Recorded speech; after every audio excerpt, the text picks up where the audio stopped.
Bonjour tout le monde, c'est Christine de Style Harmonie. Merci de me rejoindre. Alors aujourd'hui, on va faire une carte, on va faire des cartes et des cartes un petit peu en relief et en même temps avec une petite fenêtre à l'intérieur de laquelle on va mettre des die cuts.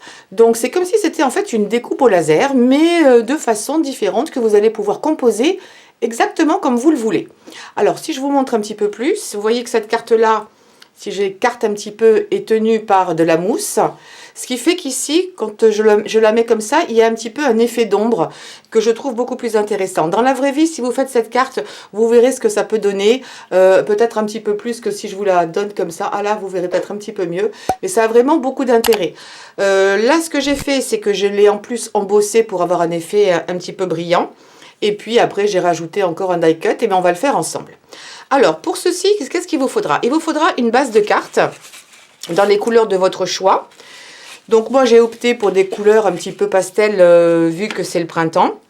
Et il faudra également que vous découpiez une fenêtre dans un autre papier que vous allez coller par-dessus. Donc, il faudra que vous preniez un papier qui soit un peu plus petit que votre base de carte, ou exactement de la même taille si vous ne voulez pas qu'il y ait de bordure.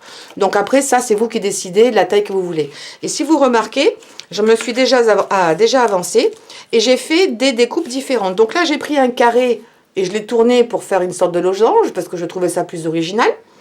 Et puis après, j'ai pris des die cuts de formes différentes pour ensuite faire un dessin autour, pour faire une sorte de cadre. Donc ça, c'est vous qui décidez de ce que vous voulez faire et de la grandeur. Vous voyez, là, j'en ai pris un petit, là, j'en ai pris un très grand, et là, un petit intermédiaire. C'était juste pour vous donner des exemples que vous pourriez utiliser aussi. Un cœur, vous pourriez utiliser toutes sortes de formes. À côté de ça, ce que vous allez aussi préparer, c'est toutes sortes de die cuts sur des modèles qui soient assez aériens, c'est-à-dire avec plein de petits trous. Je trouve que ça rend mieux, que ça fait plus joli que quelque chose qui va être plein. Et vous allez arranger ça ensuite. Donc là, je vous montre, j'ai fait des petites fleurs dans différentes teintes. Et j'ai également un dies qui coupe comme ça les papillons. Celui-ci, je vous l'avais déjà montré dans d'autres vidéos, mais c'est vrai que je l'aime beaucoup.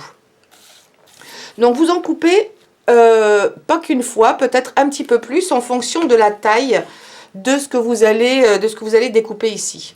Donc vous allez prendre le dos, alors a priori ça c'est le dos, et vous allez positionner toutes vos découpes comme vous avez envie. Tout ce qui dépasse, on va le couper. Et vous pourrez, donc celui-ci est relativement gros, je pourrais en mettre qu'un. Mais si je mettais les fleurs, par exemple, eh bien, je pourrais venir, il faut surtout que ça dépasse à un moment donné ou à un autre, parce qu'on va venir coller ici, s'accrocher au cadre. Et vous allez composer, alors là, je les ai tous faits du même modèle, mais vous pourriez mélanger les die cuts. Et ici, du moment que ça touche quelque part, ça marche très bien.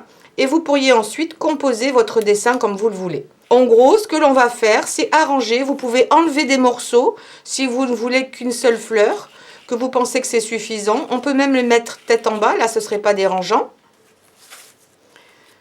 Et vous mettez votre cadre par-dessus. Donc vous n'êtes pas obligé de tout remplir, vous pouvez laisser des espaces vides. Vous pouvez au contraire en mettre beaucoup plus. C'est vraiment à votre discrétion de comment vous voulez le faire. Si c'est chargé ou pas très chargé.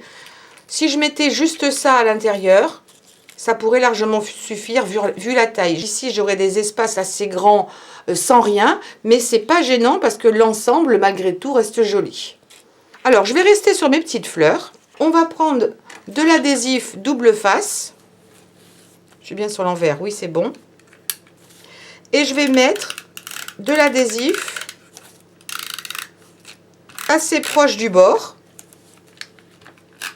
Sur tout le pourtour. Et ensuite, eh bien, je vais prendre mes die cuts et je vais les arranger comme j'en ai envie. Donc, je les colle là aux extrémités.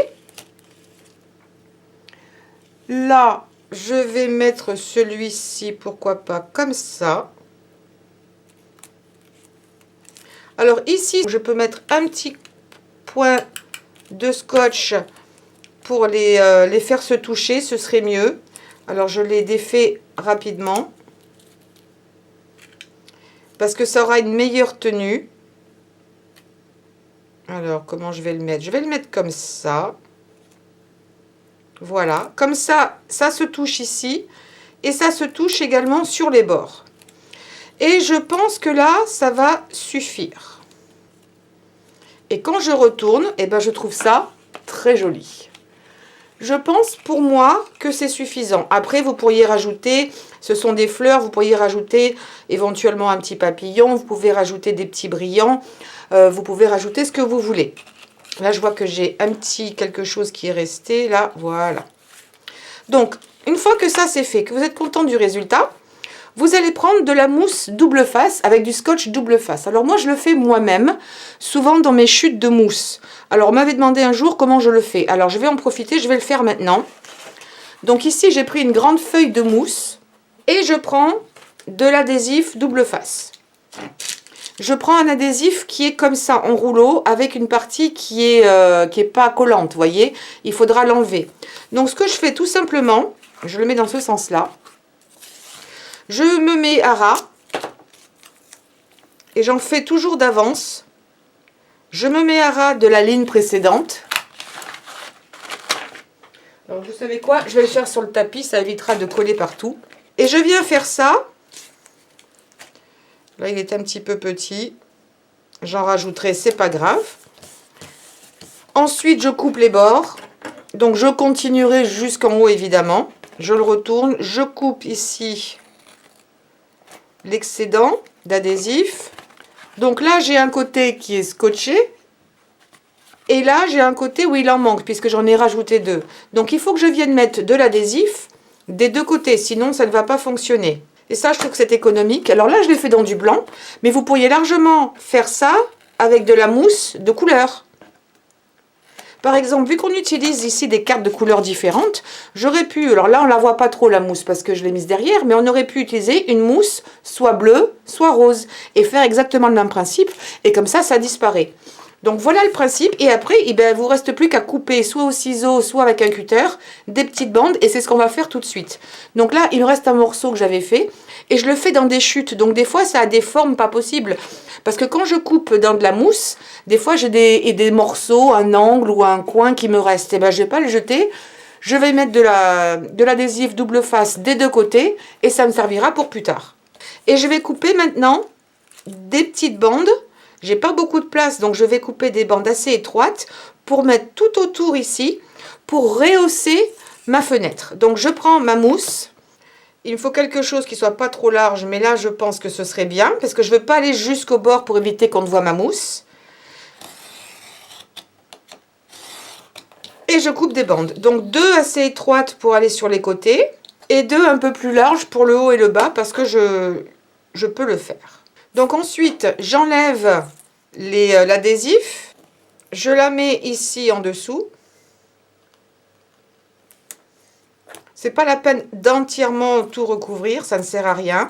Et dernière petite chose, donc là maintenant toute cette partie-là est collante. Dernière petite chose, je vais couper des tout petits morceaux. Je me suis recoupé un tout petit morceau comme ça. Et je vais en mettre un petit discret au milieu, éventuellement par-ci par-là, pour être sûr que ça ne s'affaisse pas dans ma carte. Donc là, je coupe ici des tout petits morceaux. Là, j'en ai recoupé un qui est vraiment minuscule pour pas que ça se voit. Je vais en mettre un ici. Et voilà. Maintenant, je prends ma carte. Là, en l'occurrence, il n'y a pas spécifiquement de sens. Et je viens la coller par-dessus. Juste au niveau de la mousse. Et vous voyez, j'ai pas mis de la mousse dans les coins. J'en ai mis juste un petit peu là et un petit peu là. Ça suffit largement.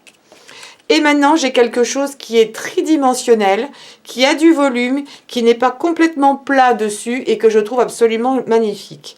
Alors, en plus, ce papier est brillant, donc c'est très très chouette. Donc maintenant, je vais rajouter deux ou trois petites choses, entre autres des petites perles. Quelque chose, somme toute, de très discret. La petite perle pourrait, par exemple, couvrir un endroit où vous avez mis votre scotch. C'est ce que j'ai fait ici, comme ça je suis sûre qu'on ne le voit pas parce qu'il y avait un petit trou au milieu. Donc là, ça reste très discret. Et puis après, vous les mettez absolument là où vous voulez. Et j'en ai mis quelques-unes par-ci, par-là. Et je trouve que ça suffit de cette façon-là. Je ne veux pas qu'il y en ait trop. Maintenant, je vais quand même mettre un petit sentiment par-dessus. Ah, et une autre petite chose que je voulais vous montrer. Si vous n'avez pas le Sticker Makers de Xyron, comme je l'avais montré une fois, voici ce que vous pouvez faire pour vous simplifier la vie. Parce qu'après ça va être très délicat pour mettre des petits points de colle.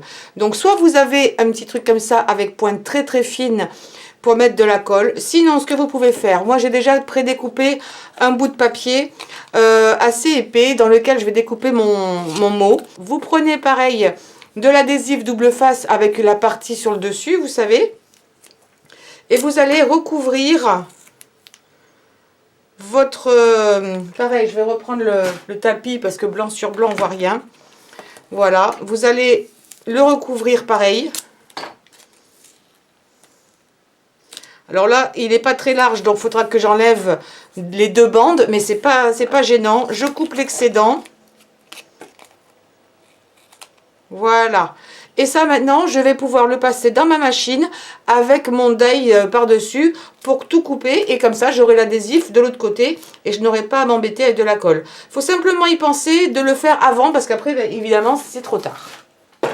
Je vais le tremper dans le Versamark. Donc, je prends mon petit mot et tout ça sur le côté, donc le bon côté. Je le trempe comme ça. Pour être bien sûr que ça ce soit bien collant. Ensuite, je vais recouvrir, c'est bien du noir, de poudre noire. Parce que c'est la seule chose qui va vraiment ressortir, parce qu'il n'est pas bien large. Alors, vous pourriez renouveler l'opération si vous estimez que ce n'est pas suffisant ou que vous voulez que ce soit plus épais. Vous pouvez recommencer plusieurs fois. Ah oui, avant de faire ça, je prends une petite pince et je vais enlever mon mot. J'enlève l'excédent. Ça, évidemment, vous le remettez tout de suite dans le conteneur avant que ça ne s'envole. Voilà, maintenant je me rapproche. Et pour celles qui n'ont jamais vu la poudre à embosser. Alors, je ne sais pas si elle est mate ou pas depuis le temps, parce que ça fait vraiment des années que je l'ai, celle-ci aussi. Je me sers en fait rarement du noir. Vous allez peut-être voir que ça va devenir un peu plus brillant.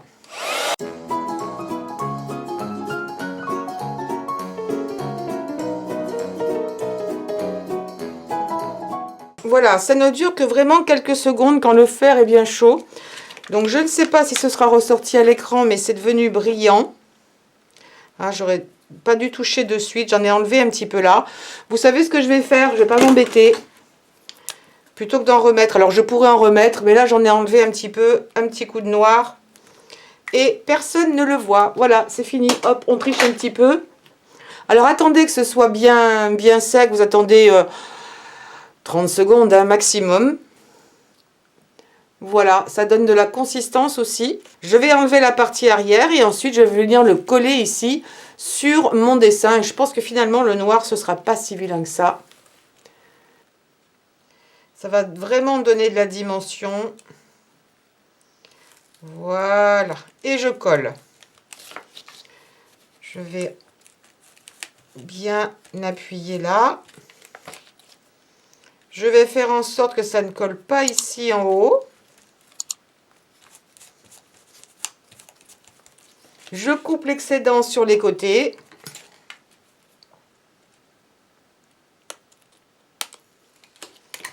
Et voilà, j'ai une super jolie carte. Alors c'est vrai qu'on aurait pu la faire un peu petite ou alors avoir bonheur marqué plus gros sur un fond. Il y a plusieurs possibilités. C'est pas dit que je ne le change pas en cours de route, mais finalement, bon, ça passe. C'est pas ce que je pensais faire, mais ça passe. Mais en travers un joli nom sur un fond blanc, j'aurais pu penser à faire ça finalement. Donc vous voyez, il y a plein de possibilités, mais en tout cas, ça vous aura donné une idée de vous servir de vos dies encore de façon différente, pas que pour faire des bouquets, vous pouvez vous servir des fleurs pour faire des fonds. Et là aussi, il est bien rehaussé, ça fait quelque chose de très joli, qui est vraiment tridimensionnel, plus encore ça en dessous, je trouve que ça va, voilà, que c'est très très chic. En tout cas, j'espère que cela vous aura inspiré pour tenter de faire ce genre de cartes qui, somme toute, sont très faciles et très rapides. Et puis peut-être que vous avez des die cuts qui vous restent, des fois on coupe et il nous en reste, on les jette. Et bien là, ne les jetez pas, vous allez pouvoir les réutiliser en les mélangeant éventuellement avec d'autres die cuts que vous avez aussi. Voilà, n'hésitez pas à me donner un pouce en l'air pour cette vidéo. Également de cliquer sur la cloche et de souscrire à cette chaîne, c'est très important. De laisser vos commentaires bien entendu et puis de partager sur les réseaux sociaux.